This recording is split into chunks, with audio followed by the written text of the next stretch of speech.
chapter 8, and we're going to look at verses 1 through 11. Well, there we go. 1 through 11. Chapter 8, 1 through 11. Let's talk to our Elohim and we'll take a peek. Father, thank you for the opportunity to look at your word. Thank you, Father, for the opportunity to grow from it. We ask that you will open our eyes, open our ears, and open our hearts so that we can look at ourselves and find our way towards you. Thank you for it. In the name of Yahushua, amen. Okay, so we're going to look at some verses that, as far as the narrative we're going to consider, the woman caught in the act of adultery and brought before Yahushua by the Pharisees and all this. This whole narrative, I can use the word narrative because it sounds better than story, has been debated because the story in and of itself is not found in any of the Aramaic texts.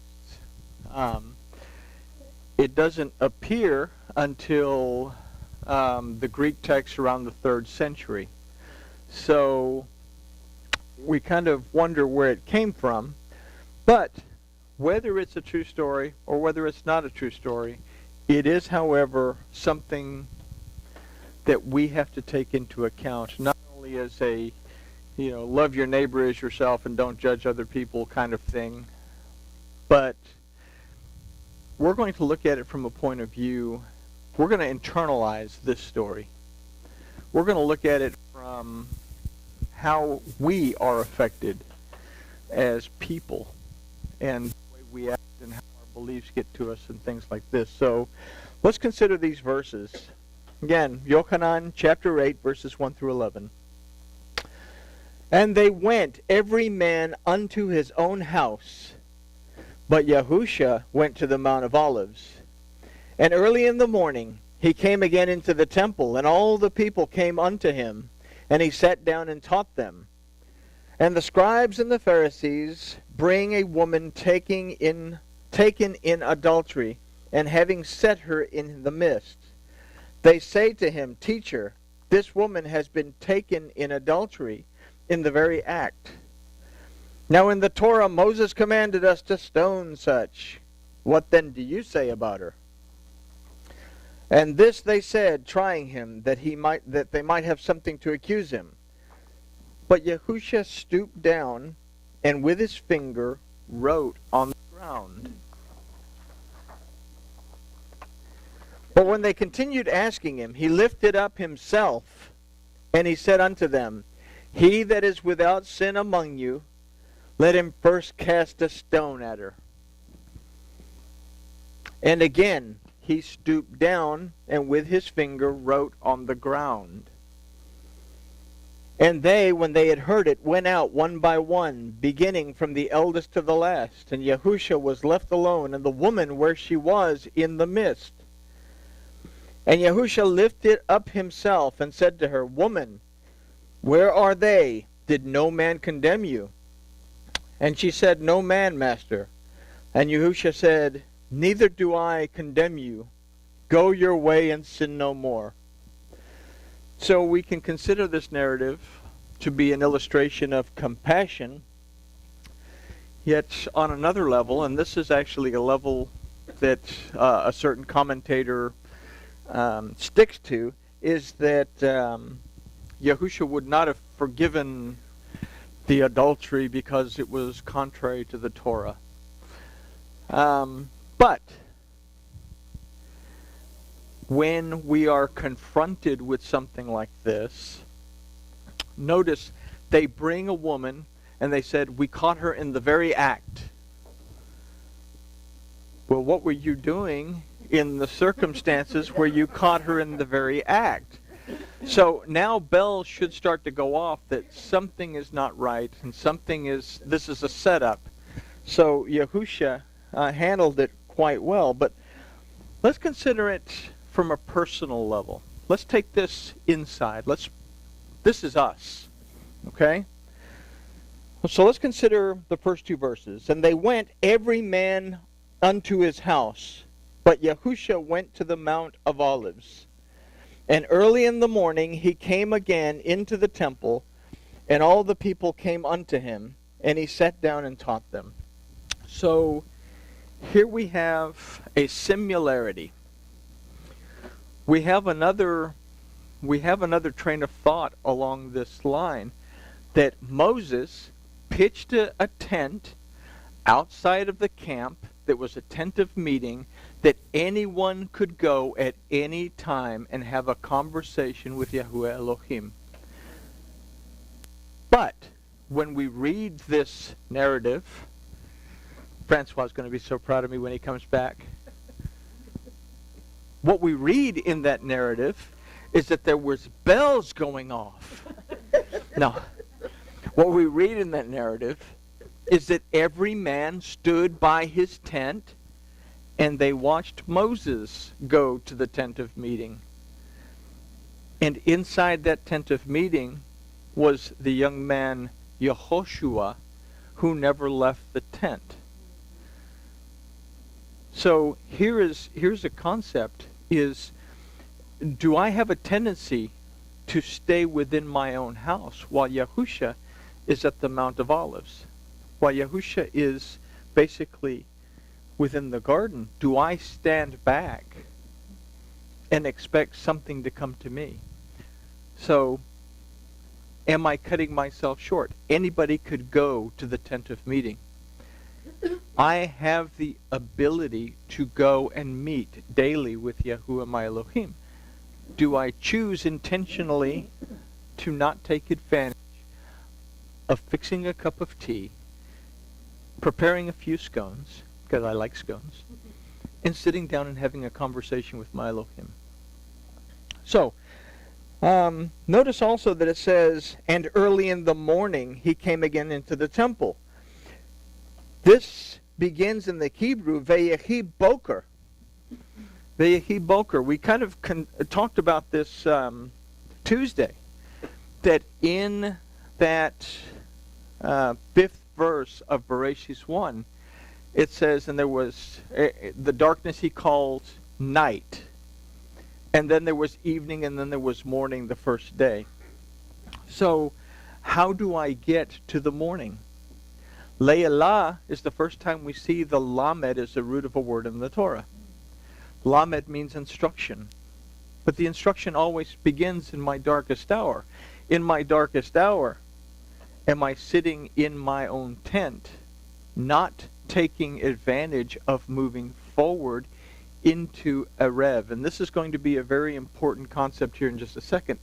Erev is the first time, it means evening, it's the first time that we see the ayin is a root of a word in the Torah. Ayin means, but it also represents perception. So from the darkness, I have to first gain knowledge in order that I can perceive, discern, and understand, and then move towards the light, which is the morning.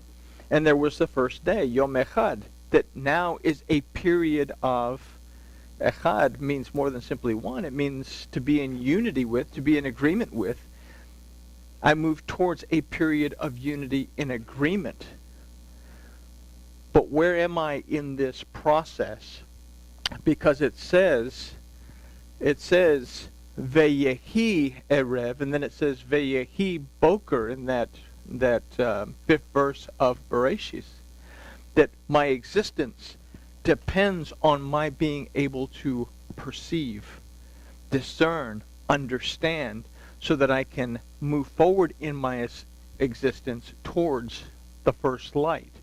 So here, with that in mind, early in the morning he came again into the temple. Yahusha is found in the temple. Now we have this idea that Yahusha is there at the synagogue and he's going to hang out and teach. But if I am making this, if I am internalizing this, okay, then I understand that I am the temple. And that if I will simply move away from those dark things in my life, learn from them, perceive, discern, and understand why they were there, and then move towards the light, then Yahusha is found within the temple. That within me, I have the redemption. Redemption from what? Redemption from the slavery of those things that have been keeping me down. Redemption from the slavery of unforgiveness. Redemption from the slavery of anxiety. I'm freaked out, wigged out, and stressed out because everything is falling apart.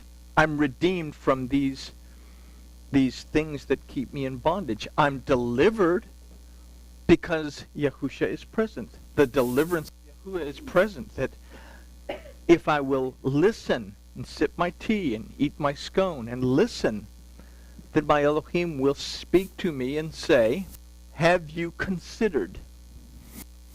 And if I'm smart while I'm listening with my scone and my tea, I will have a piece of paper and a pen, and I will write down what my Elohim is telling me so that I can receive restoration, because now I know what to do.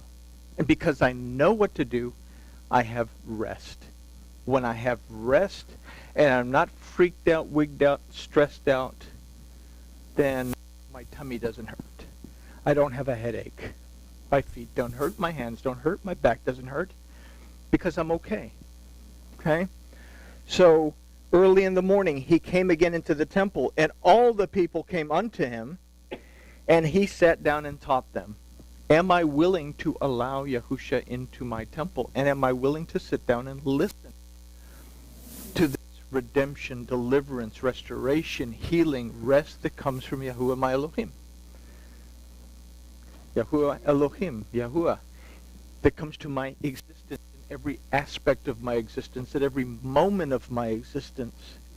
Do I realize that I have Elohim there with me, a mighty force that has the authority to see me through any issue that I might have? So, now that I've gone way off script, let's see if that matches anything that I wrote on the next page. So first, we have to consider the idea that every man went to his house. The word used for man in this verse is ish. We've learned, we've understood that when the Adam was separated, he was separated into Ish and Isha. And the Adam said, this is now bone of my bones, flesh of my flesh. She shall be called Isha because she was taken out of Ish. The deeper understanding of that is that Ish represents our physical acts of worship. Our ability to pray, better than pray, our abilities to sit down with a cup of tea and some scones and have a conversation with our Elohim, because we've been able to answer the most important question ever. Do I believe that Yahuwah Elohim exists? And have a conversation with and listen and believe that I will hear. Ish also represents our ability to open the Word and study. Understand what the Word tells us so that when we are faced with a certain issue, we already know what to do, because within the Torah, believe it or not, is an answer to most, if not all, of the issues that we face with other human beings in our life. It may not tell you how to get a stuck oil filter off of a car, but it will certainly tell you how to have a conversation with somebody who is being hostile. Okay? So, Ish. In this we can consider that every person holds their own belief system, and every belief system, even amongst congregations, differs. In verse 2, we may consider that only by going to church can we learn, but we must consider that only by allowing the word of Yahuwah into our own temple are we really able to receive. We have to gather ourselves together and have fellowship. Okay? That is the main, biggest, most important reason for going to the kahila, to the community, to the congregation. But we can look at this kahila Each and every person has a different system of belief. I can sit up here and bump my gums and share with you all kinds of things, but we all come from different backgrounds, and we all have a whole bunch of different belief systems that do this. And you get into these big congregations, you have this group of people over here are actually a whole different religion than these people over here in the exact same congregation. My relationship with my Elohim begins here. I carry the word within my heart. We understand that the Torah is written upon our hearts, and it affects our kidneys. It affects our emotions, our desires, our appetites. So if I will allow the teacher inside this temple, he will take me from the darkness through Le'ilah, the night, through Erev, my ability to perceive, into Boker, the presence of the light. So, in verse 2, we may consider that only by going to church we got that one. So, only by allowing the word of Yahuwah into our temple are we really able to receive. And this is the thrust of the idea of being able to rightly divide the word. We go back to Paul and his advice to Timothy at 2:15. And King Jimmy and a lot of our English Bibles say, study to show yourself approved. And we have some that say, be diligent to show yourself approved. But we look at the Hebrew of this verse, and it says, exist to show yourself approved. My existence means that I'm not only diligent, but I'm going to study, and I'm going to understand, and I'm going to seek to perceive, discern, and understand, so that I can rightly apply, rightly divide the word of truth. Okay? So it's the thrust of the idea, being able to rightly divide the word of truth. Whether we are able to or not will allow us to understand the balance of the verses in the study. So let's consider these verses, 3, 4, and 5. And the scribes and the Pharisees bring a woman taken in adultery, and having set her in the midst, they say to him, Teacher, this woman has been taken in adultery in the very act. Now in the Torah, Moses commanded us to stone such. What then do you say about her? So our spiritual context, or what spiritual context does the dogma that you hold onto place before the master? What do your beliefs place before Yahusha? What do your beliefs say to Yahusha? How do your beliefs affect Yahusha, I guess is what I'm trying to say. Not how do your beliefs affect the person of Yahusha. How do your beliefs, your negative concepts, the things that you want to attack something, how does that affect your relationship with Yahuwah and the redemption, deliverance, and restoration that comes from it? If you hold a grudge against something, or if you are trying to manipulate the word, because this is what they're trying to do here. They're trying to manipulate Yahusha into making a judgment. So let's internalize that.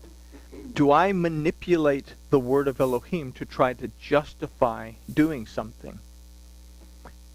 Do I try to manipulate someone else to try to get them to do things that I want them to do?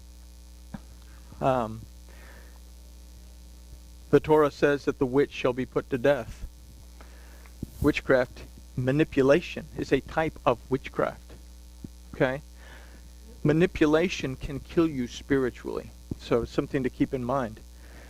Okay, so commentaries on this verse, what we say first, note that this phrase says, in the very act.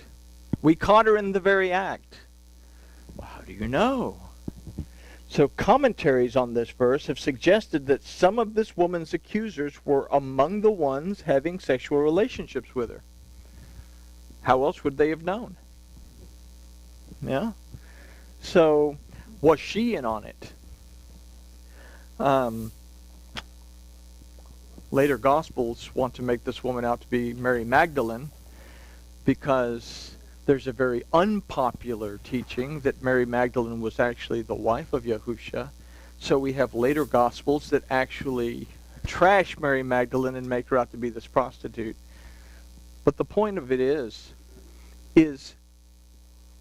they're manipulating something, they're involved with something, and they're trying to trick Yahusha into making a decision based on this. So some commentaries on this verse have suggested that some of this woman's accusers were among the ones having sexual relationships. So do we accuse others of acts that are contrary to the Torah while secretly indulging in the same acts? There's something to think about. We can follow that question up. In fact, I'll ask it again and then I'll follow it up. Do we accuse others of acts that are contrary to the Torah while secretly indulging in the same acts? Do you believe that Yahuwah Elohim exists? Because if I'm going to indulge in those acts, nobody's going to find out, then obviously I don't believe that Yahuwah Elohim exists. The beginning of wisdom is the reverence, the knowing that Yahuwah Elohim exists. And if I'm going to do that, then I'm not going to get involved in things that I shouldn't get involved in, whether someone sees me doing it or not. And I'm certainly not going to accuse someone of it, because then I fall into this thing, am I bearing false witness? So we are very well may in secret do so, but we want to make sure that we point out to those that we see. That did make sense. We may do so in secret, but we want to make sure that we point out the people that we see. So that makes us hypocritical. I'm doing it, but nobody knows, but I'm going to point you out for doing it, because Yahuwah Elohim only exists 2 hours a day when I have to go to church, because he doesn't exist in this temple. See what I'm saying? Anyway. Okay. So, Yahusha said, why do you concern yourself with the splinter in another's eye while ignoring the beam in your own eye? We talked about that. I know it has nothing to do with this, but it has everything to do with this. We're looking at someone else. We want to bring someone before Yahusha because we want to get the thrill of stoning them to death. The splinter in someone else's eye. The yod. Why am I paying attention to the truth, power, and the ability found within the perception of someone else, when I have the vav sticking out of my own eye, that I have the carnal and fleshly self? The vav is composed of a stem, a long stem, with a yod at the very top. That the truth, power, and the ability of Yahuwah Elohim is separated from me because my carnality stands in the way, but I want to judge someone else. And this is what we're seeing here, is, look, we have this. What are you going to do? We want to see what you're going to do about it, so we're going to set someone else up to do it. So let's consider verse 6. And this they said, trying him, that they might have to accuse him. But Yahusha stooped down and with his finger wrote on the ground. There's a lot of different commentaries about this particular idea. So here we have an accusation being made. The 9th commandment states that we shall not, or we must not, we shall not bear false witness. The word used for not is lo.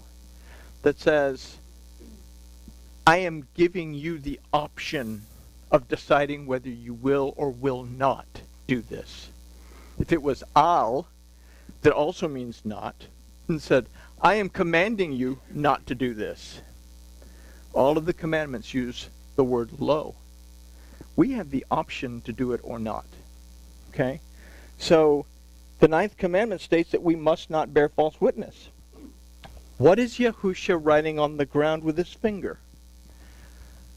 We take an idea of the finger as representing judgment.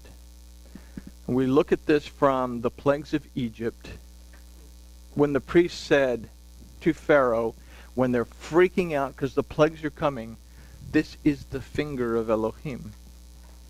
You need to change your mind. You need to let the people go, because the judgment of Yahuwah, this deity of the Hebrews, is about to destroy us completely. So when we look at the finger, we consider an idea of judgment. If we consider that Yahusha is the word of Yahuwah, then the word of Yahuwah is considering the carnal being by writing in the soil what part of us is spirit and what part of us is flesh. Yahusha created the figure of a man from the clay. That's the physical being, the carnal side. Then he blew into his nostrils the breath of life, and the Adam became a nefeshim, a nefesh. Okay? So we are physical. We're empowered by the spiritual, but we contain the soul, in which we write all the information down. But it's the carnal side of us that receives the stimulus that gives the spirit the input that writes the thing on the soul. And it's the fleshly part of us that is the weakest part of us, that depends, that makes the determination as to what is going to be written down. Okay? So it's the flesh that yields to the false dogma and the beliefs that we hold on to. Now, some commentators have said that Yahusha is writing the names of those involved in the act of sexual immorality with this woman into the soil. So we could probably see that this might be a scary thing, because here's this dude, the rabbi that everybody just really, really respects, and here's all these people accusing this lady. He says, cool. Let's see. Peter.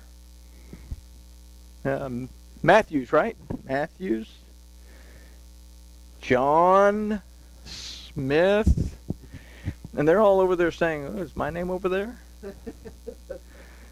Freak out, wig out, and stress out. Here's this dude, you know, and he's writing your name down, and you know that you've done something you shouldn't do. So, but he's writing the names of those involved in this act. What we have to take into account in this verse, as well as in verse 7, is that when we are bearing false witness by involving ourselves in idolatry or even transgression and then seeking to cast blame to justify it, the word remains silent to us, and our actions are simply recorded. When I say our actions are simply recorded, we record that stuff onto the hard drive that is the soul. What happens when we die? Well, the hard drive goes to a thumb drive. The thumb drive goes to Elohim. Elohim plugs it into the test computer and says, yeah, file 13, all this guy's done is look at stuff that has all kinds of viruses on it. It's no good. Or he looks at the thumb drive and says, well done, my good and faithful servant. And he plugs it into the mainframe of Eden. So, something to keep in mind there. So, we bear false witness by involving ourselves in idolatry. Okay, so we don't bow down to statues of Buddha or anything else, but I want my way. I want my way no matter what. My way becomes my idol. I don't see your point of view. All I see is my point of view, and I worship my point of view as if it were a deity. And then I manipulate the situation to get what I want. If we're honest with each other, we all do that sometimes. Some of us less than others. Have to get around to my wife so I can eat certain things, but it's okay.